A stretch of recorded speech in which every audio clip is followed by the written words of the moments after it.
Welcome to I news. పశ్చిమాసియాలో యుద్ధ జ్వాలలు మరోసారి ఒక్కసారిగా బగ్గుమన్నాయి. సూపర్ పవర్ అమెరికా, ఇరాన్ దేశాల మధ్య రగులుతున్న పాత పగలు ఇప్పుడు ప్రత్యక్ష సైనిక దాడులకు దారితీశాయి. తమ మోస్ట్ అడ్వాన్స్డ్ డ్రోన్ ను ఇరాన్ దళాలు కూల్చివేయడానికి ప్రతీకారంగా అమెరికా మిలిటరీ ఇరాన్ భూభాగంపై వినాశకరమైన వైమానిక దాడులకు దిగింది.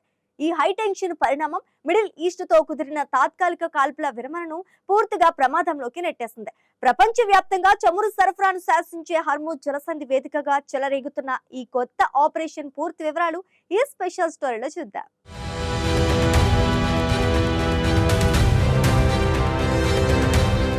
జూన్ 1, 2026 నాటి తాజా అంతర్జాతీయ నివేదికల ప్రకారం అమెరికా, ఇరాన్ దేశాల మధ్య ఉద్రిక్తతలు అత్యంత ప్రమాదకరమైన స్థాయికి చేరుకున్నాయి.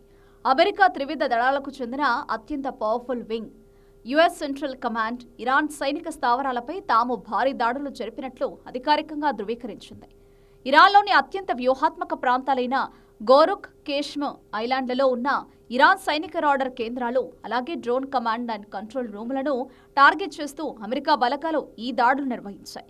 తమ రక్షణ ఆస్తులను, వాణిజ్య నౌకలను రక్షించుకోవడానికి తాము చేసిన ఆత్మరక్షణ దాడిగా అమెరికా ఈ సైనిక చర్యను అభివర్ణించింది.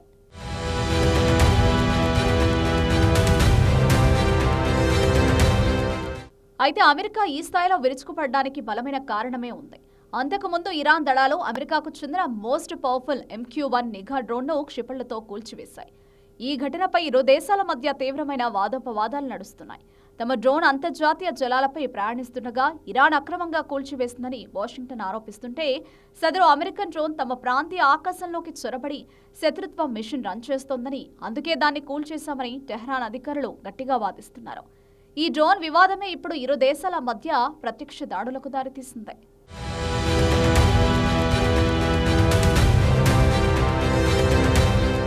ఈ ఆకస్మిక సైనిక చర్యల వల్ల మిడిల్ ఈస్ట్లో ఇప్పటి వరకు ఉన్న అత్యంత సున్నితమైన ప్రాంతీయ కాల్పుల విరమణ ఒక్కసారిగా బద్దలైపోయింది.